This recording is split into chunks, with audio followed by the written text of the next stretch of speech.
and you are being kidnapped, if you are chasing someone, कोई भी चीज हो, कोई व्यक्ति हो, कुछ भी हो, अगर आप किसी के पीछे पीछे चलेंगे तो अगवा हो चुके हैं। धन्यवाद।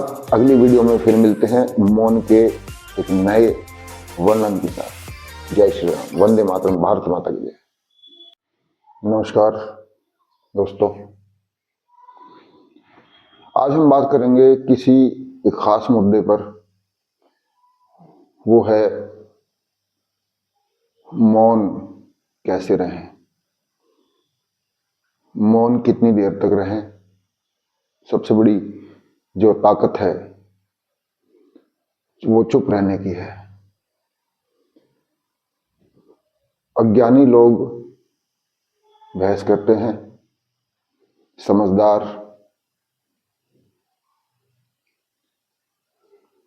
थोड़ा बोलते हैं, और जो विद्वान है वो चुप रहते हैं। तो आज हम बात करेंगे कि मौन रहने से आपके दिमाग को कैसे आप हैक कर सकते हैं जीत के लिए, समृद्धि, प्रसिद्धि प्राप्त करने की लालसा नहीं, आपको अपने आप, आपकी अपनी जिंदगी में चुप रहने से जो कुछ मिलता है। हजारों फायदे हैं मौन रहने के। महात्मा बुद्ध 10 साल तक चुप रहे अपनी जिंदगी में। उनके पास सभी कुछ था। कपिलवस्तु में पैदा हुए थे और सब कुछ राजपाट छोड़कर एक सन्यासी का जीवन व्यतीत किया और 10 साल चुप रहे। मात्र 10 साल चुप रहने के बाद हजारों सालों से, 2500 साल से लोग उनको जानते हैं, समझते हैं, पूजते हैं, याद करते हैं। भगवान महावीर जो उनके भगवान बुद्ध के 20 साल बाद पैदा हुए थे, उनको लोग जानते हैं, समझते हैं, पूजते हैं, उनको याद करते हैं, उनकी बातें दोहराते हैं। भगवान बुद्ध और भगवान महावीर। भगवान बुद्ध, जैसे मैंने कहा, 10 साल तक चुप रहे अपनी जिंदगी में, और भगवान महावीर अपनी जिंदगी में 12 साल चुप रहे। 12 साल और 10 साल की बात कर रहा हूं। लेकिन हम मात्र दिन में 24 घंटे में सिर्फ 10 मिनट भी अगर चुप रहें तो हमारी जिंदगी में बहुत बड़े बड़े बदलाव होते हैं। दोस्तों, बदलाव से मेरा मतलब ये नहीं है आप कोई भी काम करें,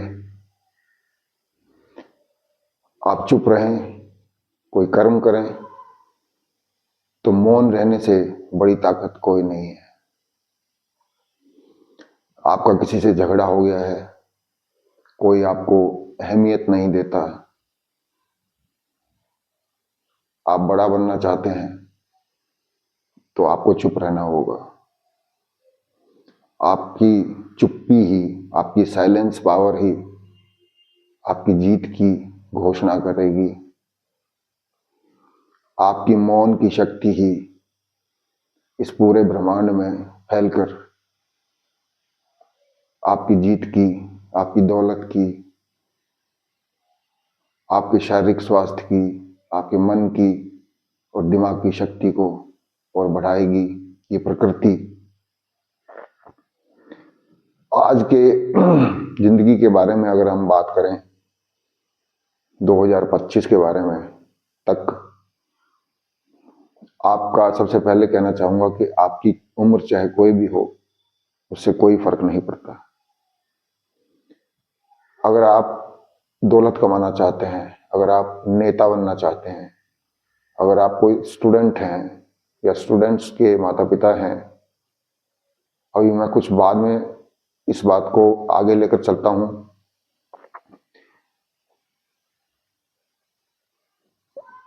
अगर आप बड़ा बनना चाहते हैं, अगर आप नेता बनना चाहते हैं, आप कोई भी काम करना चाहते हैं, किसी एक व्यक्ति को आप चुन लीजिए जो आप बनना चाहते हैं। किसी को उनके अनुगति की तरह बोलना चाहिए, किसी को उनके अनुगति की तरह रहना चाहिए, किसी को उनकी अनुगति की तरह चुप रहना चाहिए। अगर आप किसी के पीछे पीछे चलेंगे तो आप अगवा यानी किडनैप हो चुके हैं। अगर आप रतन टाटा बनना चाहते हैं तो आपको रतन टाटा की तरह बोलना आना चाहिए। अगर आप नरेंद्र मोदी की जगह लेना चाहते हैं, अगर आप योगी आदित्यनाथ उत्तर प्रदेश के मुख्यमंत्री बनना चाहते हैं तो आपको उनको अपना आदर्श बनकर आपको उनको सुनना चाहिए। जिस कालखंड में हम रह रहे हैं, हमको वही बनना है जो हम सोचते हैं। लेकिन सबसे बड़ी विडंबना यह है कि हम कितनी देर चुप रहें, और चुप रहने से होता क्या है। अपनी बात को दोहराता हूं, किसी को उनके अनुगति की तरह बोलना चाहिए। हमारे देश में बहुत बड़े बड़े विद्वान हुए हैं, जिनमें से एक का नाम रामानुजम है, जो 1888 में एक बहुत ही गरीब ब्राह्मण के घर में पैदा होते हैं और बहुत ही कम उम्र में 32-35 साल की उम्र में उनको क्षय रोग हो जाता है, यानी कि ट्यूबरक्यूलोसिस, टीबी हो जाता है और वो बीमार पड़ जाते हैं। और सबसे गहरी बात यह है कि रामानुजम ज्यादा उम्र तक ज्यादा क्लास में नहीं पढ़े, 10वीं में भी वो फेल हो गए थे, 10वीं क्लास में। एक बार जब वो बीमार पड़े तो डॉक्टर हार्डी कैम्ब्रिज यूनिवर्सिटी से उनको देखने के लिए आए। तो डॉक्टर हार्डी ने, जो कैम्ब्रिज यूनिवर्सिटी से देखने के लिए आए थे हॉस्पिटल में जब रामानुजम एडमिट थे, तो उन्होंने एक सवाल किया कि जिस गाड़ी में मैं आया हूं उसका नंबर 10 का क्यूब और 9 का क्यूब है। रामानुजम को कोई भी सवाल का जवाब देने में कुछ वक्त समय नहीं लगता था, कुछ सोचने का। तो रामानुजम ने तुरंत कहा कि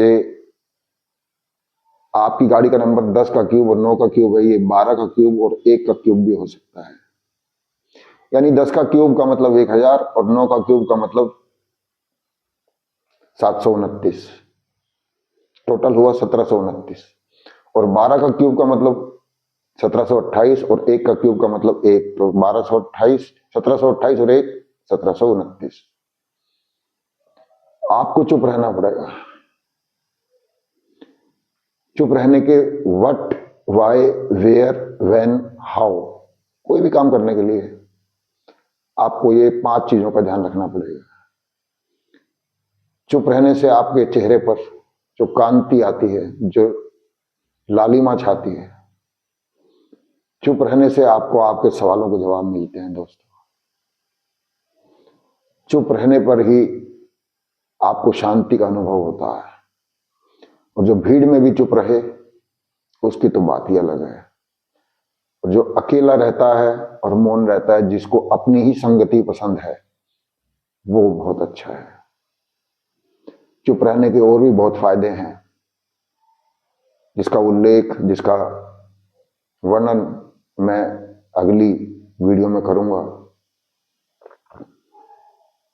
मैं अपनी बात को दोहरा रहा हूं, किसी को उनकी अनुगति की तरह बोलना चाहिए। अगर आप किसी के पीछे पीछे चलेंगे तो आप अगवा हो चुके हैं। you have been kidnapped and you are being kidnapped if you are chasing someone कोई भी चीज हो, कोई व्यक्ति हो, कुछ भी हो, अगर आप किसी के पीछे पीछे चलेंगे तो अगवा हो चुके हैं। धन्यवाद। अगली वीडियो में फिर मिलते हैं मौन के एक नए वर्णन के साथ। जय श्री राम। वंदे मातरम। भारत माता की जय।